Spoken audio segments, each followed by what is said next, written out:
Hello, my name is Jacqueline, and I have been a dispatcher for going on 3 years with Ambassador Transport. And learning the role of a dispatcher starting out was pretty rough, just trying to determine how to book and and go to locations. You have like 50 states, and how to make sure you're going to the right place to maximize profit and to minimize deadhead. So, choosing the right location is very key. While you can make a lot of money going to a particular city, you have to make sure, why is it so high? Why is the pay so well? Is it because it's a dead market and you can barely get out of there, like Florida? So you had to learn how to make sure that where you're sending the carrier, that they can get something within 100-mile radius or less to get out of there and minimize deadhead, which in essence will increase gas mileage and costs, and all the extra stuff that would tear away at your profit margin. So a very big challenge was last year when the gas prices increased. We decided to make sure we were maximizing the distance where we can route drivers and to make sure that we're getting a better a rate of return because of the increased gas prices. So I looked at markets that had less miles but a higher paying percentage so that I can go minimize the cost in terms of gas.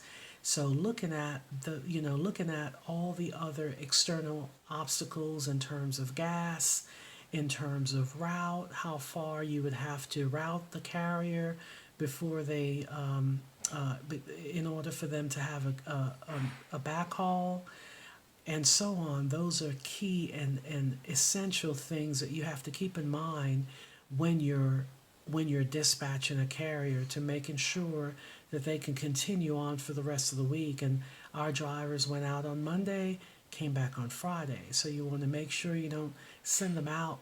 If you're in the East Coast, send them out all the way west, like Oregon or California, if they have to be home on Friday. So all of those things, carrier driver preferences, um, gas mileage, all of these things you have to take in consideration to make sure, first of all, you retain your driver, because you're making good on your promise that you'll bring them home that Friday so they can spend time with their family. So it's very key that when they're in a location on Wednesday, that you use your geography, and you use all of and your time in, and how much time they have left on their clock to route them back where they can safely make it back to their home base, so that you have delivered what you've promised to these drivers, and you won't have the drivers being disgruntled because you're routing them further out than where they need to be.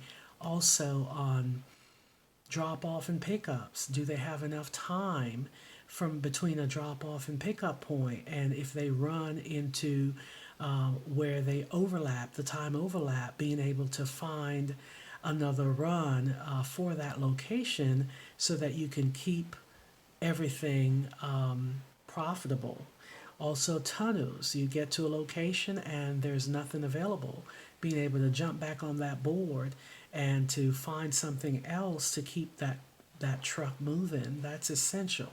So you have to be on your game and be prepared for mishaps such as a blowout or equipment malfunction, and still being able to make that load, communicating to your drivers, communicating to the brokers and the shippers to update any information that needs to be made to keep that driver moving and to keep our customers happy.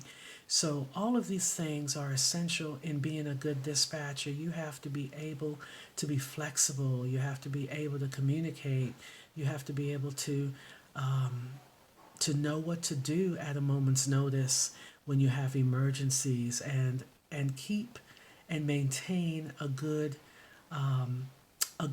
attitude, and making sure you're managing your emotions so that you're not you're not frustrated. Therefore, you're not frustrating your drivers or your shippers or your brokers. You have to keep a calm head and a cool mind and de escalate situations because it can get volatile really quickly.